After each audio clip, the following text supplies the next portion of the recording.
యెహోవా ఎన్నాళ్ల వరకు నన్ను మరిచిపోవుదువు? నిత్యము మరచెదవా? నాకెంతకాలము విముఖుడవయుందువు? ఎంతవరకు నా మనస్సులో నేను చింతపడుదునో, ఎంతవరకు నా హృదయములో పగలంతయు దుఃఖాక్రాంతుడనై యుందును, ఎంతవరకు నా శత్రువు నా మీద తన్ను హెచ్చించుకొనును. యెహోవా నా దేవా, నా మీద దృష్టి ఉంచి నాకు ఉత్తరమిమ్ము. నేను మరణ నిద్రను అందకుండను, వాని గెలిచితనని నా శత్రువు చెప్పుకొనకుండను. నేను తూలిపోయి ఉండగా నా విరోధులు హర్షింపకుండను. నా కన్నులకు వెలిగిమ్ము. ఇది అందరం కలిసి చదువుదామండి. నేనైతే నీ కృపయందు నమ్మిక ఉంచి ఉన్నాను. నీ రక్షణ విషయమై నా హృదయము హర్షించుచున్నది. యెహోవా నాకు మహోపకారములు చేసి ఉన్నాడు, నేను ఆయనను కీర్తించెదను. దేవుడి వాక్యం మనందరి వినికిడిలో దీవించి ఆశీర్వదించి ఫలభరితము చేయునుగాక. కూర్చుందామండి, కూర్చుందాం. దేవునికి స్తోత్రం. 13వ కీర్తన దావీదు గారు రాసిన కీర్తన. దావీదు గారు రాసిన ఏ సందర్భంలో రాశారన్నది అంత స్పష్టత అయితే లేదు, కానీ సౌలు గారు దావీదుని అరణ్యంలో తరుముతున్నప్పుడు, సౌలు కొండలలో లోయలలో రకరకాలుగా దావీదు గారిని భయపెట్టి తరుముతున్నప్పుడు, దావీదు మోయాబు దేశంలోనికి గాతులోనికి ఆయన పారిపోయి, ఆహా గువ్వవలే రెక్కలున్న ఎడల నేను ఎగిరిపోదునే అని ఆ పరిస్థితి వచ్చినప్పుడు వ్రాసిన కీర్తనని చాలామంది ఈ 13వ కీర్తన గురించి చెప్తారు. అయితే 13వ కీర్తనలో ఉన్నది 5 వచనాలే అయినా దీనిని 3 భాగాలుగా చేసుకోవచ్చు. 1వ వచనం, 2వ వచనం ఆయన చేస్తున్న మొర ప్రార్థన వేరు, విన్నపము వేరు, మొర వేరు. 3వ వచనము, 4వ వచనం ఆయన చేస్తున్న విన్నపం అంటే ఏంటి ప్రభువా, నాయనా దయచే ప్రభువా. 5వ కీర్తన 5వ భాగం 5వ వచనం దేవుణ్ణి మహిమపరుస్తున్న ఆ కీర్తన స్తుతి పాట. అయితే ఈ కీర్తన 1వ వచనం మనం చదువుకుంటే, యెహోవా ఎన్నాళ్ల వరకు మర్చిపోవుదువు? నిత్యము మరచెదవా? నాకెంత కాలము విముఖుడవై ఉంటావు?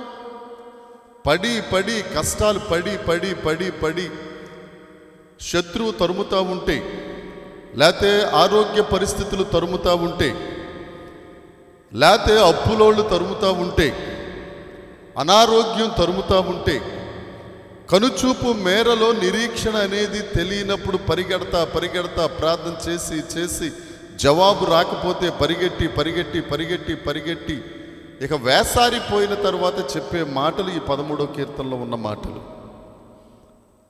ఎప్పుడైనా ఒక విషయం జ్ఞాపకం పెట్టుకోండి, కష్టాలు వచ్చిన కొత్తలో అంత బాధ అనిపించదు, కాస్తంత ధైర్యం ఉంటుంది, ఏదోటి అవుతుంది లేదు.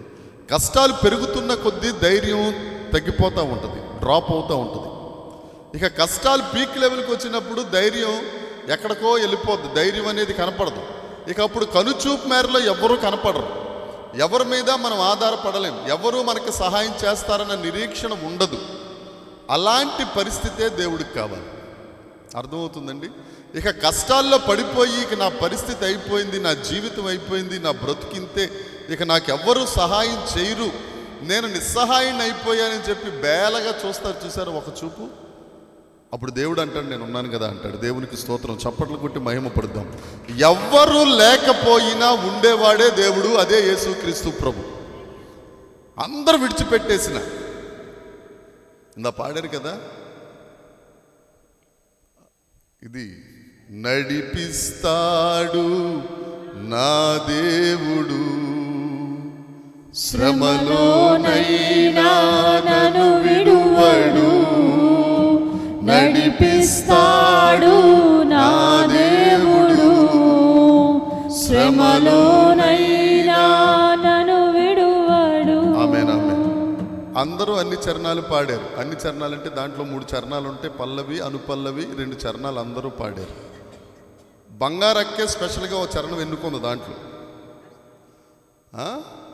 నాకున్న కలిమి తరిగిపోయినా, నాకున్న బలిమి కరిగిపోయినా, నాకున్న కలిమి కరిగిపోయినా,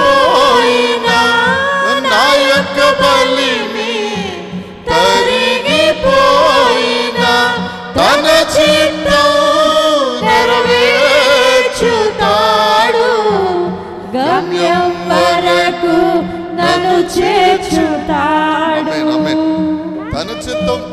తన చిత్తమును నెరవేర్చే దేవుడు. చాలా జాగ్రత్తగా. అప్పుడే మరి ఎందుకు మానేశారు? అందరూ పాడడం మాని తావిడెత్తుకుంది పాట. ఏది ఏమైనా, ఏది ఎలా అయినా తన చిత్తాన్ని నెరవేర్చే దేవుడు ఒక ఆయన ఉంటారు. దేవునికి స్తోత్రం. హల్లెలూయా. అందరూ వదిలేస్తారు. వదిలేయాలి. దేవుడు పట్టుకోవాలంటే, దేవుడు ప్రేమించాలంటే మనల్ని అందరూ వదిలేసిన తర్వాత అప్పుడు నేను ఉన్నాను కదా అని అంటాడు ఆయన. దేవునికి స్తోత్రం. ఎవరు ఇడిచిపెట్టినా నేను నిన్ను ఇడిచిపెట్టను కదా అంటాడు ఆయన. దేవునికి స్తోత్రం. ఎవరు నిన్ను ఎత్తుకోపోయినా హత్తుకోపోయినా గుండ్లకు హత్తుకునే దేవుణ్ణి నేను ఉన్నాను కదా అంటాడు. దేవునికి స్తోత్రం. అదే 13వ కీర్తన. హల్లెలూయా. కాదే ఒక షరతు. ప్రతిదానికి షరతులు వర్తిస్తాయి. ఏం చెప్తాడంటే, నువ్వు మారు, నేను నిన్ను ఆదుకుంటాను. నువ్వు మారు ముందు, అప్పుడు నేను నీ దగ్గరికి వస్తాను. మనం ఏమంటాం? నేను మారడం ఏంటి ప్రభువా? నువ్వు నన్ను రక్షించే నేను మారిపోతాను, నాకు మనశ్శాంతి లేకుండా. ఆయన అంటాడు, నీకు మనశ్శాంతి లేనప్పుడు మళ్ళీ దొరుకుతావు ఏంటి? నువ్వు శాపలాగా జారిపోతావు. నువ్వు మారు, నేను వస్తాను అని దేవుడు చెప్తాడు. మనకు అది కుదరదు. మనకి దేవుడు ఆశీర్వాదాలు ఇచ్చేయాలి. ఇచ్చిన తర్వాత మరలా ఆయన్నే గుండ్ల మీద తన్నేసి మళ్ళీ వెళ్ళిపోవాలి. మళ్ళీ ఎక్కడో దెబ్బ తగలాలి. మళ్ళీ ప్రభువా సహాయం చేయి. నేను మారుతాను కదా, నువ్వు ఇదే పాట మంది. దేవుడు అంటాడు, ఇదేం కుదరదబ్బా, నువ్వు మారు, నేను నీకు తండ్రిగా ఉంటాను అని. ఈ 1వ వచనం, ఎన్నాళ్ళు ప్రభువా నువ్వు నన్ను మర్చిపోతావు. మనం సిలువ ధ్యానాల్లో ఉన్నాం కాబట్టి దానికి ఎప్లికేట్ చేస్తూ ఒక మాట చెప్తాను. గెత్సెమనే తోట దగ్గరికి, యెరూషలేము నుండి 60 మైలున్న ఆ ఒలీవల తోట దగ్గరికి, గెత్సెమనే గానుగా అనే తోట దగ్గరికి యేసుక్రీస్తు ప్రభు వెళ్ళి ఆయన ప్రార్థన చేస్తూ ఉన్నాడు. చెమట రక్తంగా మారిపోతుంది. ఆయనతో పాటు ఒక 3 వెళ్ళారు. 3 శిష్యులు, పేతురు గారు, యాకోబు గారు, చెప్పాలి యోహాను గారు. ఈ 3 వెళ్ళి అక్కడ, మీరు ఇక్కడ ఉండి ప్రార్థన చేయండి. ఒక రాతివేత దూరంలో, రాతివేత దూరం అని అంటే 50 గజాలు.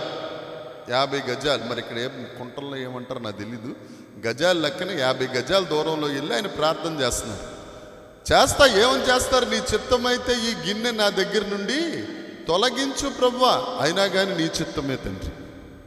నా ఇష్టం కాదు ప్రభువా, నీకు ఇష్టమైతే తొలగించు. దేవుడు అంటున్నాడు, నేను తొలగించను. ఎందుకంటే యేసుక్రీస్తు ప్రభువు ఆ గిన్నెలోనిది త్రాగాలి. అలాగని చెప్పి దేవుడు, తండ్రి అయిన దేవుడు కుమారుని చెయ్యి విడిచిపెట్టేశాడా? విడిచిపెట్టడు. పాపమునకు దేవునికి సంబంధం కుదరదు. ఆయన పరిశుద్ధుడు. ఈ గిన్నెలో ఉన్నది చీకటి, పాపము. అది ఎప్పుడైతే తాగాడో యేసుక్రీస్తు ప్రభు పాపముగా మారిపోయారు కాబట్టి ఆయన చెయ్యి ఈయనకు దూరంగా ఉంది. రెండోసారి వచ్చారు, వీళ్ళు నిద్రపోతున్నారు. లేపి ప్రార్థన చేయమని మళ్ళా వెళ్ళారు. మళ్ళీ వచ్చి చూస్తే వీళ్ళు నిద్రపోతానే ఉన్నారు. అటు తండ్రి రెస్పాండ్ అవ్వట్లేదు, ఇటు అంటే తన ఇన్నర్ సర్కిల్, తన వారు రెస్పాండ్ అవ్వట్లేదు. జాగ్రత్తగా ఆలోచిద్దామండి. తండ్రి అయిన దేవుడు రెస్పాండ్ అవ్వట్లా. నేనున్నాను కదా, నీకెందుకంట్లా. ఆయనతో పాటు తిన్నవారు, ఆయనతో పాటు తిరిగిన వారు, ఆయనతో పరిచర్య చేసిన వారు కూడా ప్రార్థన చేయండి అంటే ప్రార్థన చేయట్లా, నిద్రపోతున్నారు. ఈ లోపల రావాల్సిన శత్రువు వచ్చేసాడు. ఒక బానిసకు చెందవలసిన వెల, ఆ రోజుల్లో బానిసను 39 వెండి నాణ్యాలకు కొనుక్కునేవారు. యోధా ఇస్కరియోతు ఎన్ని నాణ్యాలకి అమ్మేశాడు యేసుక్రీస్తు ప్రభుని? 30. బానిసకిచ్చిన విలువ దేవుడికి ఇచ్చినా కానీ తండ్రి ఈ మొదటి మాటే మాట్లాడుతున్నాడు. ఏమని? యెహోవా, ఎన్నాళ్ల వరకు నన్ను మర్చిపోతావు? నిత్యము మర్చిపోతావా? నాకెంతకాలము నీవు విముఖుడవై ఉంటావు. కుమారుడికే ఆ శ్రమ వచ్చినప్పుడు, ఆ తరువాత పునరుద్ధానమే తన కుమారునికి తండ్రి అప్పగించినప్పుడు, మనము కుమారులము, వారసులము. అబ్బా తండ్రి అని పిలవడానికి కుమారులం, వారసులం. ఎఫెసీ పత్రిక 3వ అధ్యాయం ఉంటుంది. 4-6 నిన్నటి దినాన్ని మనం చెప్పుకున్నాం. చెట్టు ఎంత పెద్దదైతే అంత గాలి వస్తుంది. నువ్వు ఎంత దీవెన పొందుకుంటే అంత శ్రమ వస్తుంది. నీకు శ్రమలు రావట్లేదు అని అంటే ఒకటే అర్థం, నీకు దీవెనలు లేవన్నమాట. నీకు దీవెనలు కావాలి అని అంటే శ్రమలు వస్తూ ఉంటాయి. అప్పుడు నువ్వు శ్రమలు పొందాలి. శ్రమ పొందుట మనకు మేలు. దావీదు గారు ఇక్కడ వేసారిపోయాడు. వేసారిపోయి ప్రభువా నన్ను రక్షించమని, నా బ్రతికైపోతుందయ్యా, దయచేయి ప్రభువా, సహాయం చేయి ప్రభువా. ఎంతమందికి ఫోన్ చేసి ప్రార్థన చేయమన్నాడు యోధా దేశంలో అంటే అప్పుడు ఫోన్లు ఉన్నాయని అడగండి. ఎంతమందికి కౌరు పెట్టాడు. వాళ్ళందరూ ప్రార్థన చేస్తున్నా కానీ ఎవరు దేవుడి సమాధానం ఇవ్వట్లేదు. 2వ వచనం, ఎంతవరకు నా మనసులో నేను, ఎంతవరకు పగలంతా దుఃఖం, రాత్రి ఏమి నిద్ర పడుతుంది? ఎక్కడ నిద్ర ఉండదో అక్కడ ఆరోగ్యం ఉండదు. ఏమండి, ఇక ఈయన గారు చింతల పాలైపోయారు, చీకైపోయారు. అందుకే యోబు గారు అంటారు, యోబు గ్రంథం 5వ అధ్యాయం 7వ వచనంలో, యోబు గారు రాసిన యోబు గ్రంథం 5వ అధ్యాయం 7వ వచనం, నిప్పు రవ్వలు పైకెగురునట్లు. దేనికండి? శ్రమానుభవానికి. ఎందుకు పడుతున్నామంట మనం? శ్రమ పొందడానికే. శ్రమ పొందడానికి. ఈ శ్రమల్లో మనం దేవుడి దగ్గరికి వెళ్ళినా కానీ ఒక్కొక్కసారి దేవుడు నీకు సమాధానం ఇవ్వట్లేదు అని అంటే ఒకటే అర్థం, దేవుడు నిన్ను మర్చిపోయాడని కాదు. మర్చిపోయేవాడు కాదు మన దేవుడు. దేవునికి స్తోత్రం కలుగునుగాక. నువ్వు ఎంత దుర్మార్గుడువైనా, యోహాను సువార్త 3వ అధ్యాయం 16వ వచనం ప్రకారం దేవుడు లోకమును ఎంతో ఎంతో వెల చెల్లించలేము, అంత ప్రేమించిన గొప్ప దేవుడు. ఎందుకు అప్పచెప్తున్నాడంటే ఇప్పుడు ఇంటర్మీడియట్లో ఎగ్జామ్స్ జరుగుతూ ఉన్నాయి, ఇంటర్మీడియట్ పరీక్షలు జరుగుతున్నాయి. పరీక్షలు లేకపోతే నీకు ప్రమోషన్ లేదు, శ్రమ లేకపోతే ఆశీర్వాదం లేదు. ఎంత మొర్ర పెడుతున్నాడు. ఆఖరి మాట అంటాడు, ఎంతవరకు నా శత్రువు నా మీద హెచ్చించుకొనును. ఎంత రోషమో తెలుసా అండి దావీదుకి. వాళ్ళ అన్నల దగ్గరికి క్యారేజీ పట్టుకొచ్చినప్పుడు ఎవరో సున్నతి లేని ఆయన దేవుడి గురించి ఇష్టానుసారంగా మాట్లాడుతుంటే, చెప్పండి అయ్య గారు చెప్పండి, 1 సమూయేలు గ్రంథం 17వ అధ్యాయం మీ మాట, జీవము కలిగిన దేవుడును సైన్యములకు అధిపతియగు యెహోవాను దూషించుటకు ఈ సున్నతి లేని ఫిలిష్తీయుడు ఎప్పటివాడు. అంత రోషం ఆయనకి. ఎందుకంటే మన దేవుడు రోషం కలిగిన దేవుడు. దేవుడికి ఉన్న నామాలు ధ్యానిస్తున్నాం, అందులో మనం ధ్యానించిన 5వ నామం అనుకుంటా, రోషం కలిగిన దేవుడు. రోషం కలిగిన దేవుడు. మన దేవుడికి రోషం ఉందంటే మనకి ఎలాగుండాలి? రోషం ఉండాలి. రోషం లేకపోతే కష్టం. అక్కడ ఆయన బాధ ఏంటి? కష్టపడుతున్నందుకు, ఇబ్బంది పడుతున్నందుకు, పరిగెడుతున్నందుకు కాదు, నా శత్రువు నా మీద ఎందుకు హెచ్చించుకోవాలి? శత్రువు అంటే ఎవరు? అపవాది. అతను హెచ్చించుకోవడం ఏంటి? జీవం కలిగిన దేవుడు నా దేవుడయ్యి, జీవం కలిగిన తండ్రి, జీవ ప్రదాత నాకు తండ్రి అయ్యి వాడెవడో హెచ్చించుకోవడం ఏంటండి? అది దాని అర్థం. ఇది మొర్ర. 3వ వచనం చదువుదాం. యెహోవా ఎప్పుడైతే రోషం వచ్చిందో ఆయనకు దేవుని యొక్క గుణగణం గుర్తొచ్చింది. ఎలోహీం, సృష్టికర్త, సర్వశక్తిమంతుడా, నా దేవా. ఏమంటాడు అక్కడ? నా మీద దృష్టి ఉంచి నేను మరణ నిద్ర నొందకుండను. చూసారా ఎంత రోషమో?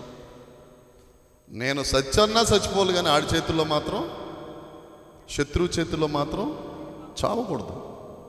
నా వల్లే సురేష్ చచ్చిపోయాడు అని చెప్పి శత్రువు చెప్పకూడదు. అదే మాట షడ్రక్ మేషక్ అబేద్నెగోలు అంటారు. మామూలు కష్టాలండి వాళ్ళకి. ఆ ఇనుప కొలిమిలో, నిప్పుల కొలిమిలో వారిని వేసేసి 7 అంతలు రెట్టింపు వేడిమి దాంట్లో కలుగజేసి తీసుకెళ్ళి షడ్రక్ మేషక్ అబేద్నెగోలు వేస్తుంటే ఏమైపోవాలి?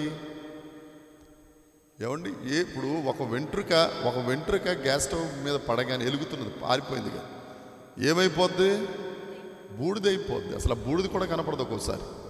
అలా అయిపోతారు వాళ్ళ ముగ్గురు. ఆ అయిపోయే పరిస్థితుల్లో ఇనుప కొలువు ముందు నిలబడి మా దేవుడు రక్షించుటకు సమర్థుడైన దేవుడు. ఒకవేళ రక్షించకపోయినా నో బాదర్, రక్షిస్తాడు. రక్షించకపోయినా అబ్బాయి లెక్కే చేయం. మళ్ళీ ఏమంటారు? నెబుకద్నెజరు రాజా అని కూడా అన్నారు వాళ్ళు. నెబుకద్నెజరు, దీనిని గురించిన చింత మాకు లేదు. ఏం గట్స్ అండి, ఆ రోషం ఉందని. మురిసిపోతాడు దేవుడు. ఒకవేళ తండ్రి అక్కడ ఎక్కడో ఇంట్లో పని చేసుకుంటున్నాడు, ఎవరో ఒక శత్రువు వచ్చి ఇంటి దగ్గర తండ్రిని తిడుతున్నప్పుడు కొడుకెళ్ళి ఇదే మాట మాట్లాడనుకో, ఏం మాట్లాడుతున్నావు, మా దగ్గర డబ్బులు లేకపోతే లేకపోవచ్చు, పిచ్చి పిచ్చి మాటలు, నా తండ్రి గురించి ఒక్క మాట నువ్వు అన్నావా నాలుగు కోసేస్తానంటే ఎక్కడో వంటగదిలో ఉంటాడు ఈయన, లేదా బాత్రూంలో ఉంటాడు. తండ్రి కనపడితే తండ్రి ఎలా ఫీల్ అవుతాడండి? ఇలా ఉన్నవాడల్లా నా కొడుకే అంటారు అనరండి, నా కొడుకే చూసావా, నా రక్తం. ఇక్కడ తండ్రి అలా ఫీల్ అయితే ఆ తండ్రి ఎలా ఫీల్ అవుతాడండి? దేవునికి స్తోత్రం కలుగునుగాక. రోషం కలిగిన వారిగా మనం ఉండాలి, రోషం కలిగిన వారిగా. ఆ రోషం నీకుంటే నువ్వు చేయాల్సిన పనే లేదు, మళ్ళా మనం చేసేది ఏం లేదు. యుద్ధం ఎవరిది? ఆయన చేస్తాడు. నీకు ఎన్ని కష్టాలు ఉన్నాయి, నలిగిపోతున్నావు, రాతి కింద ఉన్న పురుగులాగా అయిపోయావు, బండలో ఉన్న పౌరంలాగా దెబ్బలు తినేసావు, ఇన్ని అయిపోయినాయి, రోషం ఉంది. అయినా కానీ ఎక్కడ పౌరుషం, ప్రార్థనలో పౌరుషం తగ్గట్లా, వాక్యంలో పౌరుషం తగ్గట్లా, స్తుతించడంలో పౌరుషం తగ్గట్లా. దేవుడు ఊరుకుంటాడండి? బండ సందులలో ఎగురు పావురానికి చాలాసార్లు చెప్పుకున్నాం, రెక్కలు కొట్టుకుపోతాయి, అది ఎగరలేదు. అలాగని చెప్పేసి పక్కనే ఉన్న కుక్కకో లేకపోతే ఏ సింహానికో పావురాన్ని తీసుకెళ్ళి దేవుడు అప్పగిస్తాడా? ఏది వచ్చి ఆ బండ సందుల్లో ఉన్న పావురాన్ని ముట్టలేదు. ఆ బండ క్రీస్తే. దేవునికి స్తోత్రం. హల్లెలూయా, హల్లెలూయా. నీకు రావచ్చు కష్టాలు, కానీ మనకున్న హోప్, నిరీక్షణ ఏంటంటే యేసయ్య మనకున్నారు. దేవునికి స్తోత్రం. యేసయ్య మనకు ఉంటారు, మనతోనే ఉంటారు. నిన్ను కాపాడువాడు కునుకడు, నిద్రపోడు. నువ్వు నిద్రపోతావు, ఆయన చూస్తానే ఉంటాడు. నా కొడుకునే ఇప్పుడు ట్విన్నీ పడుకుందనుకోండి, నిద్రపోతుంది అనుకో, ఆ ఎమ్మెల్యే పొద్దున్న లేచి నా డ్యూటీ అదే. నేనంతా లేం కదా, పొద్దున్న లేచి అదే డ్యూటీ. కాళ్ళు అట్టుకుని లాగటం, చేతులు ఆవిడ లాగంటే చూడు ఎలా ఉంటుందో. పైగా ఆవిడ చాలా తిరిగిగలదు, నేను చెయ్యగానే నా చేతిని కొడుతుంది. ఆవిడ చేతిని పట్టుకుంటుంది. ఇవన్నీ పట్టుకుంటే ఎలా ఉంటుంది? కళ్ళంటే నీళ్ళే తిరుగుతాయి. ఏమండి, మనం నిద్రపోతానే ఉంటాం. కునుకని కాపాడని దేవుడు మన పక్కన కూర్చుని శ్రేయస్కరమైన ఆశీర్వాదాలు తీసుకొచ్చి నా కొడుక అని చెప్పి తల నివృత్తా ఉంటే, తల సవర్దీస్తూ ఉంటే, చెయ్యేస్తూ ఉంటే, మనం జస్ట్ ఆ చేతిని అలా తాకామనుకో, ఆ గబ్రియలు చూడు, గబ్రియలు మిఖాయిలు చూడు, చూడు నా కాలు, నా చేపట్టుకుంటున్నాడు, ఎంత మురిసిపోతాడు తెలుసండి. ఆ రోషం ఉండాలి దేవుడి దగ్గర, భక్తిలో ఆ రోషం ఉండాలి, క్రైస్తవ్యంలో ఆ రోషం ఉండాలి. దేవునికి స్తోత్రం. ఎక్కడి నుంచి వస్తుందండి అది? 5వ వచనంలో ఉంటుంది ఆ మాట. ఏంటంటే అది ఏమని ఉంటుంది? నేనైతే, చప్పగా చదవకూడదు, నేనైతే. వాళ్ళిద్దరూ అక్క చెల్లెళ్ళు దెబ్బలాడుకున్నారు. చెల్లిగారు కాము ఉండి వచ్చిందనుకో, పెద్దమ్మ ఊరుకున్నావా? అదే నేనైతే కాళ్ళు పట్టేసుకున్నా, అదే నేనైతే పడిపోదు. అవునా? ఈ మాత్రం దానికి ఎంత? నీ కాళ్ళు పడిపోయిన తర్వాత కాళ్ళు అట్టుకుని లాగేస్తానే, నీకేం తెలుసు? అది కాదండి నేను చెప్పేది. నేనైతే ఏమనుంటుందట? నీ కృప. దేవునికి స్తోత్రం, దేవునికి స్తోత్రం, దేవునికి స్తోత్రం. కృప అది ఎప్పుడు మనతో పాటు ఉంటుంది. ఆఖరికి నెత్తి మీదకి సూర్యుడు వచ్చినప్పుడు మన నీడ మన కిందకి వెళ్ళిపోవచ్చు, కానీ నువ్వు ఏ పరిస్థితిలో ఉన్నా నిన్ను విడువనిది, ఎడబాయినిది, కంటి పాపలా కాచేది దేవుని కృప. యేసు రక్తం జయం. దేవునికి స్తోత్రం. ఆయన ఉన్నాడు నీతో, ఆ కృప ఉంది నీతో. కృప అంటే ఏంటి? అర్హత లేని నీకు అర్హత ఇస్తుంది. నువ్వు ఆశీర్వాదం పొందుకోవటానికి నీకు అర్హత లేదు, కృప నీకు తోడుగా ఉంది. ఆ కృప నీకు ఆ అర్హతను కలిగిస్తుంది. దేవునికి స్తోత్రం. ఎక్కడ కలిగింది ఆ కృప? ఆ కల్వరిగిరిలో యేసుక్రీస్తు ప్రభు సిలువలో మరణించుట వలన. మనందరం ఆ సిలువలో ఉండాలండి. మనల్ని అందరూ ఆ సిలువలో అమర్చేయాలి, లేకపోతే మేకులతో కొట్టేయాలి. అక్కడ ఉండవలసిన మనల్ని దేవుడు మనల్ని దింపి ఆయన సిలువ మీదకెక్కి ఆయన ప్రాణం పెట్టి మనం పొందవలసిన శాపం, మనం పొందవలసిన శిక్ష ఆయన పొంది, నా కృప నీకు. ఏ పరిస్థితిలో, నేను ఎప్పుడు చెప్పేది పౌలు గారికి, నా కృప నీకు చాలని. నాకు ఒక బలహీనతలలో సహితం ఆయన కృప. అర్థమవుతుంది అన్నయ్య గారు? మనం ఏ పరిస్థితుల్లో ఉన్నా, కుటుంబం ఏమైపోయినా ఆయన ఉన్నాడండి. దేవునికి స్తోత్రం కలుగును. ఆయన ఉన్నాడు అంతే. దేవునికి ఆయన ఉన్నాడు, నిన్ను ప్రేమిస్తున్నాడు. మీరు జేబులో పెట్టుకుని దాని మీద అదే రాసి ఉంటుంది. యేసు నిన్ను ప్రేమించుచున్నాడు. తీసుకుని చూసుకోండి. యేసు నిన్ను ప్రేమిస్తున్నాడు. ఏ పరిస్థితిలోనైనా ప్రేమిస్తాడు. ప్రేమించేవాడు ప్రేమించబడుతున్న వ్యక్తి కష్టాల్లో ఉంటూ ఊరుకుంటాడా? ఏమండి, ఒక ప్రేమించే ప్రేయసి కష్టపడుతుంటే ప్రేమికుడు సరే పడు, సరే నేను ఇప్పుడు ఈ అన్నయ్య ఇచ్చాడు కదా కొత్తగా, ఈ అన్నయ్యకి చూస్తానులే అని అంటాడా? కడుపు కాల్చేసుకుంటాడు. బయటికి వచ్చేంత వరకు చెయ్యిస్తాడు దేవునికి. అది మన దేవుని యొక్క కృప. నేనైతే నీ కృపయందు నమ్మికయుంచియున్నాను, నమ్మికయుంచియున్నాను. నేనైతే నీ కృపయందు నమ్మికయుంచియున్నాను, నమ్మికయుంచియున్నాను. కృపా కృపా నీ కృపా, కృపా కృపా క్రీస్తు కృపా, కృపా కృపా నీ కృపా, కృపా కృపా క్రీస్తు కృపా. ఆమేన్. నేనైతే నీ కృపయందు నీ రక్షణ విషయమై నా హృదయం చెప్పాలి అందరూ హర్షించుచున్నది. సంతోషించటం వేరు, ఆనందించటం వేరు. రిజాయిసింగ్, గొంతులేస్తుంటాం, ఎవరికేం అర్థం అది చెప్పలేం కూడా, అది ఎక్స్ప్రెస్ చేయలేం. సంతోషం అంటే పర్వాలేదండి, అదిగో కేక్ కట్ చేసుకుందాం అని కేక్ కట్ చేస్తాం, చప్పట్లు పెడతాం, అయిపోద్ది. ఆనందం అంటే తినేసి ఇంటి దగ్గర స్తుతి కొడుకు పెట్టేస్తాం, బిర్యానీ పెట్టేస్తాం, తినేస్తాం, అయిపోద్ది. రిజాయిసింగ్, కొలత లేని సంతోషం. అది ఎందుకు అలాగున్నాం ఏమోరా, నాకెందుకో పరిశుద్ధాత్మ వచ్చినప్పుడు కలిగే అనుభవం అండి ఇది. రిజాయిసింగ్. రక్షణ విషయమైన నా హృదయం హర్షిస్తుంది. ఎప్పుడు రక్షిస్తాడు దేవుడు? నువ్వు మొర్ర పెట్టావు, వినలేదు, 1వ వచనం 2వ వచనం, ఎన్నవాళ్ళు నువ్వు నన్ను మర్చిపోతావు. మయూరి ఆలోచన ఏంటో చెప్పమంటారా? ఈ వాక్యం నాకు 14 years ఎక్స్పీరియన్స్ పాస్టర్ గారు. 14 years. ఎన్నాళ్ళు నన్ను మర్చిపోతావు ప్రభువా? ఇక ఎప్పుడు మర్చిపోతావా? పిల్లలు పెద్దవాళ్ళు అయిపోతున్నారు. ఏం పాట అది? ఏం పాట పాడు? ఎవరు చూపించలేని ప్రేమ పాడేస్తుంది నా కూతురు. ఎంతవరకు తండ్రి నన్ను కాపాడవంటి దేవుడు అంటాడు. నా కృప నీకు స్తోత్రం. హల్లెలూయా, హల్లెలూయా. నిజంగా చెప్తున్నానండి, పొద్దున్నే ఎప్పుడో నేను పడుకునేసరికి 5:30, 6 అయినట్టుంది. వాళ్ళ జస్ట్ అలా కొద్దిగా చిన్న గ్లాన్స్లోకి వెళ్ళేసరికి వీళ్ళు నలుగురు వచ్చేస్తున్నారు. మెట్ల మీద ఎక్కువస్తుంటే అనుకున్నా, దేవా విద్యానాథిని పంపించేస్తున్నావా అనుకున్నాను. తీరా చూస్తే ఆయన వచ్చాడు. మొత్తానికి కళ అయితే కరెక్ట్గా అయింది, కానీ నేను వివేచించుకోవడం తప్పుగా వివేచించుకున్నాను అంతే. చెప్పాను కదమ్మా నీకు కళ వచ్చింది నాకని. యేసు నామమున ఆయన కూడా వచ్చునుగాక. రక్షణ విషయమైన హృదయం హర్షిస్తుంది. ఇప్పుడు ఎలా అవుతుంది తెలుసా? ఇందాకే చెప్దాం అనుకున్నాను, కానీ సరే తర్వాత వెళ్ళేటప్పుడు చెప్దాం అనుకున్నాను, కానీ దేవుడు ఈ అవకాశం ఇస్తాడు అనుకోలేదు. పెళ్ళైనప్పుడు కూడా అంత సంతోషించిందో లేదు. ఇలాగే మురిసిపోతుంది. కీర్తనం చూసి మర్చిపోతుంది, ఆ కార్తీక్ గారిని చూసి మురిసిపోతుంది, వాళ్ళ ఆయన చూసి మురిసిపోతుంది, మెట్లెక్కుతుంది ఈవిడ. ఆయన గారి పేరు సుజీత్. సుజిత్ అనా?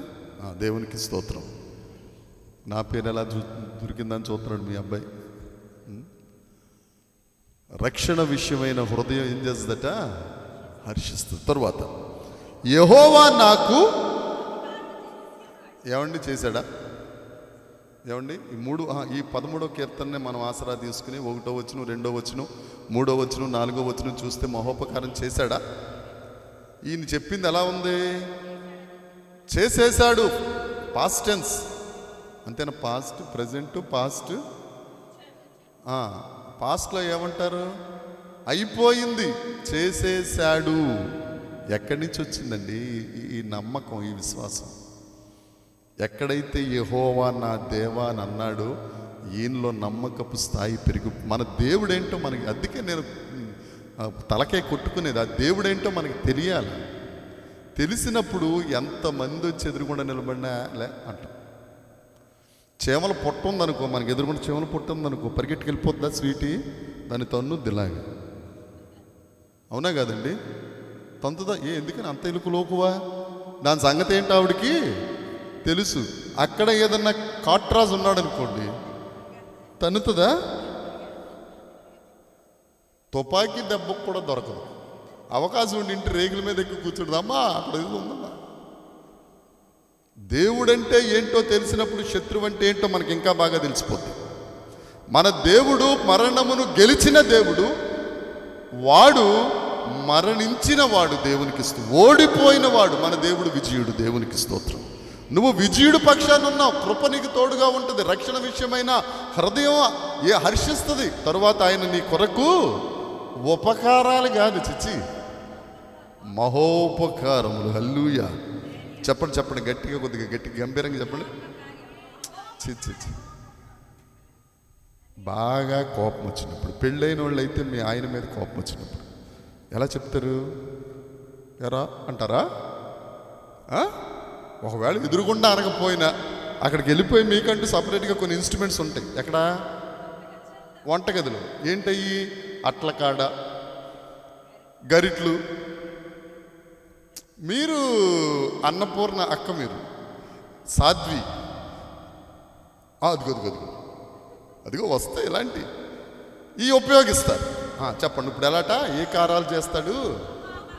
మహోపకారములు. దేవునికి మహా ఉపకారం చేస్తాడు. తర్వాత ఆఖరి మాట, నేను ఆయనను కీర్తించెదను. నీకు ఉపకారం చేస్తే స్తోత్రం స్తోత్రం స్తోత్రం అంటాడు. నువ్వు కొద్దిగా గొప్ప ఉపకారం దేవుడు చేస్తే స్తోత్రం స్తోత్రం స్తోత్రం అంటావు. దేవుడు మహోపకారం చేస్తే స్తోత్రం స్తోత్రం అని అరుస్తావు. ఎందుకంటే నీకు చేసిన కార్యం అంత గొప్పది కాబట్టి. ఇప్పుడు మీకు ఏ కార్యం చేశాడో మీరు స్తుతిస్తూ ఉంటే నాకు అర్థమవుతుంది. ఆమేన్. దేవుడు మీకు మహోపకారం చేశాడు అంటే గట్టిగా గొంతు తెరచి హల్లెలూయా హల్లెలూయా అంటారు. ఏ ఉత్తుతి కార్యం? హల్లెలూయా హల్లెలూయా. మా పవిత్ర కొడుకున్నాడు, హల్లెలూయా హల్లెలూయా. క్యాట్ వాక్ చాలా బాగా చేశాను. అంతకు మించి దేవుణ్ణి స్తుతించాలి. ఎందుకు చెప్తున్నానంటే అంతకు మించి నువ్వు దేవుణ్ణి ఇప్పుడు స్తుతించాలి. నేను కళ్ళు తెరిసాను చూస్తాను, నేను నువ్వు స్తుతిస్తున్నావు. దేవునికి స్తోత్రం. అందరం నిలబడదాం దేవుణ్ణి మహిమపడదాం. హల్లెలూయా హల్లెలూయా చెప్పాలి.